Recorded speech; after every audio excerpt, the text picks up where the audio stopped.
Bismillahirrahmanirrahim. Assalamualaikum warahmatullahi wabarakatuh. Alhamdulillahi rabbil alamin. Wassalatu wassalamu ala asyrafil anbiya'i wal mursalin wa ala alihi wa sahbihi ajma'in. Bersyukur kita kepada Allah Subhanahu wa ta'ala yang telah memberikan berbagai macam rahmat dan nikmatnya kepada kita bersama sehingga kita telah dapat kuliah pada saat sekarang ini. Salawat dan salam kita hadiahkan buat junjungan kita yaitu Nabi Muhammad sallallahu alaihi wasallam dengan mengucapkan Allahumma salli ala Sayyidina Muhammad wa ala ali Sayyidina Muhammad. Baiklah Bapak dan Ibu semuanya, Bapak dosen yang saya hormati, saya akan mempresentasikan makalah saya yang berjudul tentang konstruksi soal afektif dan soal psikomotorik. Yang pertama, konstruksi soal afektif. Ranah afektif adalah ranah yang berhubungan dengan sikap, watak, karakter, emosi, dan nilai yang ada dalam diri setiap individu. Ranah afektif menjadi hal penting yang harus menjadi perhatian guru karena tujuan pendidikan tidak hanya mencerdaskan peserta didik, melainkan juga mencerdaskan moral peserta didik.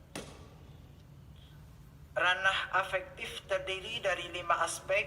Yang pertama, menerima atau memperhatikan.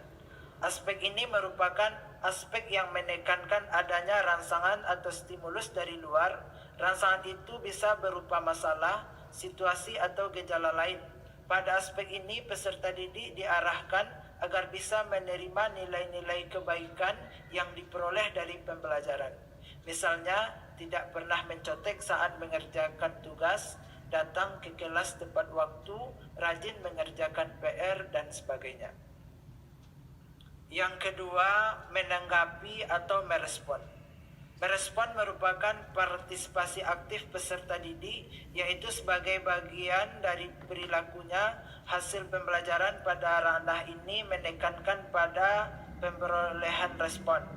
Berkeinginan memberi respon, misalnya senang membaca buku, senang bertanya, senang membantu teman, senang dengan kebersihan dan kerapian, dan sebagainya. Yang ketiga, menilai dan menghargai. Pada aspek ini, peserta didik sudah mampu memberikan penilaian suatu kejadian, baik atau buruk. Tidak hanya itu, setelah mereka bisa menilai sesuatu, mereka akan berusaha untuk mengimplementasikan sisi baiknya dan menjauhi sisi buruknya. Misal, bermula dari sekolah, seorang peserta didik mampu menerapkan kedisiplinan di rumah dan di masyarakat atau dimanapun dia berada. Yang keempat, mengatur. Pada aspek ini, peserta didik sudah bisa mengombinasikan 2 nilai berbeda sehingga menjadi satu nilai yang baru yang bersifat universal. Sehingga terbentuk perbaikan nilai secara umum, misalnya keikutsertaan peserta didik dalam kegiatan keagamaan dan masyarakat. Yang kelima, karakteristik dengan suatu nilai. Tingkat ranah afektif tertinggi adalah karakteristik dengan suatu nilai. Tingkat ranah afektif ini, peserta didik sudah mampu memadukan semua nilai sehingga tercermin dari kepribadian beserta tingkah lakunya.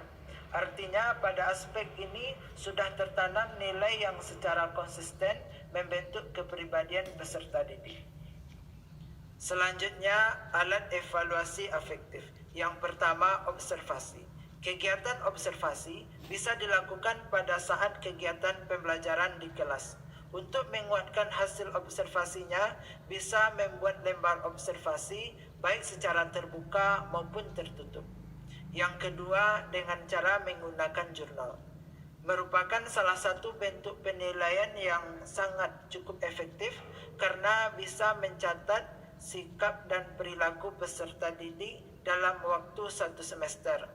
Catatan perilaku yang dituliskan bisa berupa catatan baik maupun catatan buruk yang terjadi di peserta didik. Yang ketiga, penilaian antar teman. Penilaian satu ini membutuhkan objektivitas yang tinggi. Artinya, pendapat setiap teman harus benar-benar objektif. Penilaian dilakukan menggunakan lembar penilaian yang di dalamnya membuat butir-butir pertanyaan sikap positif. Yang keempat, penilaian diri. Penilaian diri merupakan penilaian internal dari diri peserta didik masing-masing. Penilaian bisa dilakukan dengan mendeskripsikan kelebihan maupun kekurangan dirinya serta menyebutkan kesuksesan apa yang telah ia raih. Ini adalah salah satu contoh lembar observasi yang bisa dilakukan oleh guru terhadap penilaian afektif peserta didik. Saya akan mencontohkan yaitu tentang di MTSN 1 Kota Bukit Tinggi. Ini sebagai contoh saja. Di dalam lembar tersebut memuat yang pertama nama mata pelajaran, yang kedua kelas atau semester, yang ketiga yaitu ada bulan dan tahun dilakukan observasi, selanjutnya ada guru yang mengajar. Di dalam lembar tersebut kita memuat yang pertama nomor absen peserta didik, yang kedua nama siswa, yang ketiga aspek yang dinilai, kemudian tanggal dinilai, dan kemudian skala nilai yang akan cara kita menilai berbentuk A atau berbentuk huruf atau angka. Kalau di sini saya membuat berbentuk huruf. Di dalam aspek penilaian yaitu ada kedisiplinan afektif, ini maksudnya ini kepribadian peserta didik. Selanjutnya ada sosial, yang selanjutnya ada spiritual atau keagamaan peserta didik. Kemudian di akhirnya di dalam kita melakukan observasi, kita juga perlu menentukan indikator-indikator yang akan kita observasi, seperti kedisiplinan, yaitu masuk tepat waktu, mengerjakan tugas, menaati tata tertib, dan mengumpulkan tugas tepat waktu. Kemudian afektif ini maksudnya kepribadian, PK terhadap kondisi fisik, PK terhadap kondisi teman, mampu mengontrol diri, mampu menghadapi segala permasalahan, dan PK terhadap perkembangan serta kekurangan yang ada pada dirinya sendiri. Selanjutnya, afektif sosial meliputi bisa bekerja sama, mampu membangun komunitas pembelajaran, mampu mengatasi permasalahan antar temannya. Selanjutnya, spiritual, yaitu kejujuran tentang ibadah sholat wajib, sholat sunnah, atau ibadah sedekahnya. Ini sebagai contoh saja. Kemudian di dalam kita observasi, dalam menentukan nilainya, kalau contoh ini berbentuk huruf, yaitu yang pertama nilai A, menerapkan semua perilaku yang dikerjakan. Yang keempat, mencakup sebagian aspek perilaku yang dianjurkan, tetapi tidak semuanya, hanya lebih dari separuh. Yang mendapat nilai C, menerapkan kurang dari separuh aspek yang dianjurkan. Yang mendapat nilai D, tidak sama sekali aspek perilaku yang dianjurkan, hanya sedikit saja aspek ini yang dilakukan sehingga dia mendapat nilai D.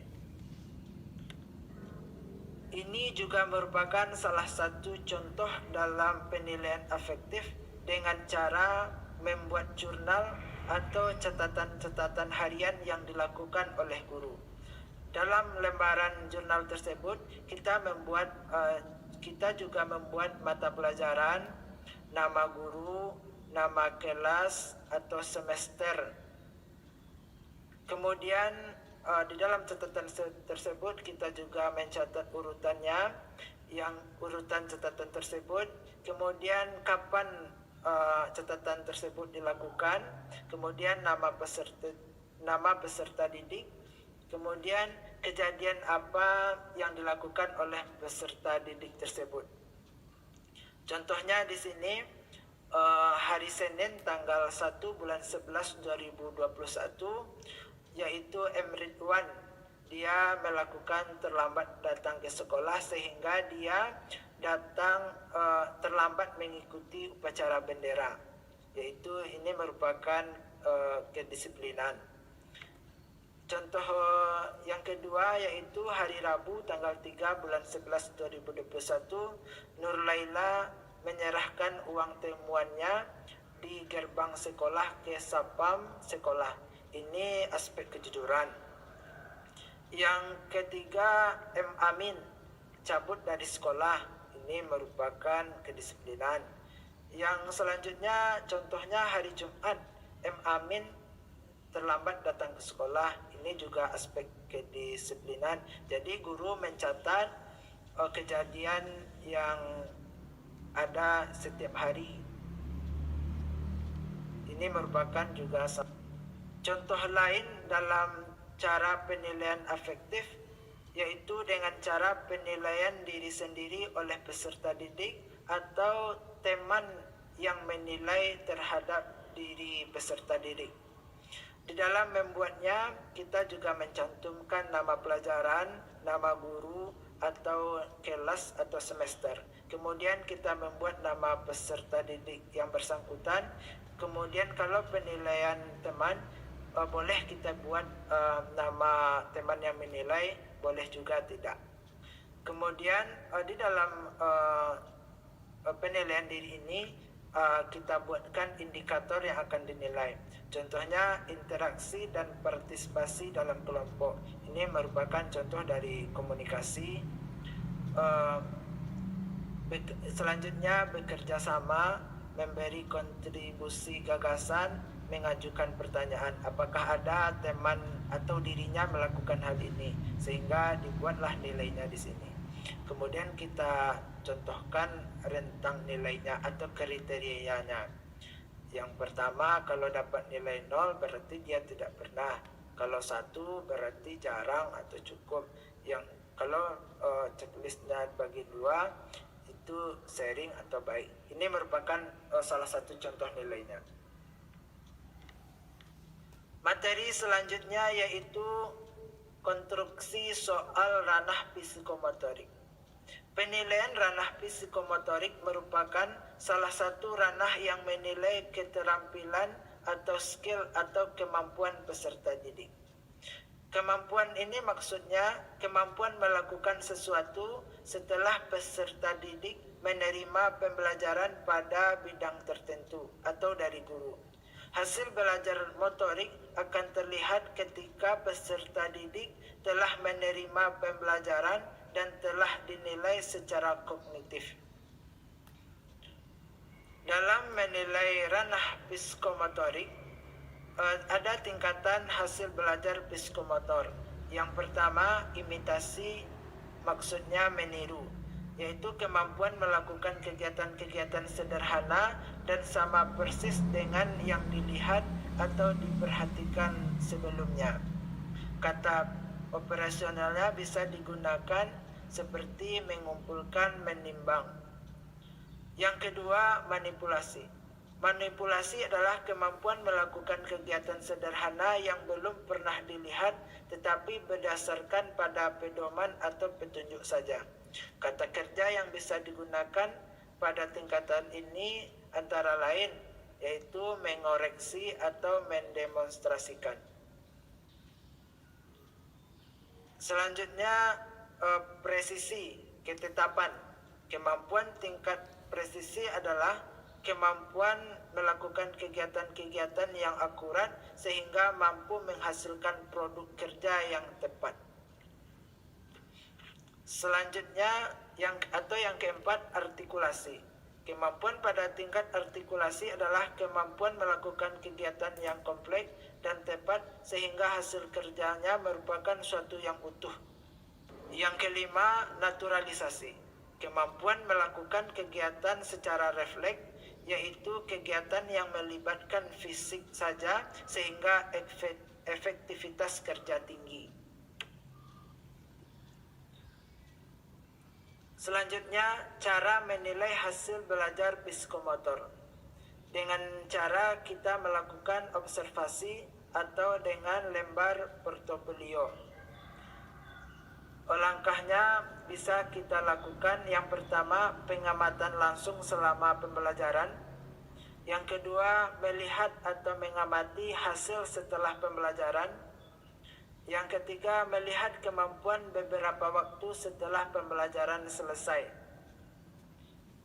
Ini merupakan salah satu contoh lembar penilaian portofolio dalam kita melakukan observasi dalam menilai ranah psikomotorik peserta didik. Dalam membuatnya, kita juga yang pertama kita menuliskan nama siswa, tanggal dan bulan atau tahun, mata pelajaran, kemudian KD atau keterampilan yang dituntut dalam psikomotorik tersebut. Kalau di sini contohnya menampilkan keserasian gerakan dan bacaan sholat.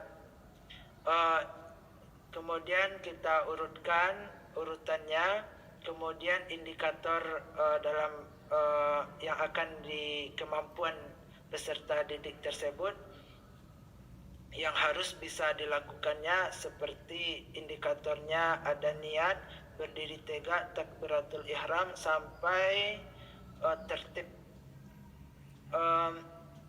Kemudian kita buatkan skala penilaiannya, yaitu yang pertama baik, yang kedua cukup, yang ketiga kurang. Keterangannya, nilai akhir diambil dari rata-rata hasil praktek yang dilakukan oleh peserta didik tersebut.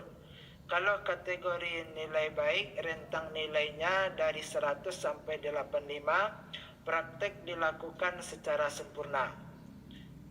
Kategori cukup, rentang nilainya 84 antara 84 sampai 70, dilakukan sudah benar namun belum sempurna. Kalau kategori sedang, rentang nilainya antara 65 dan 50, praktek belum benar. Sekian presentasi makalah dari saya. Apabila ada kata-kata yang kurang dipahami, saya mohon maaf. Terima kasih untuk semuanya. Saya tutup dengan Assalamualaikum warahmatullahi wabarakatuh.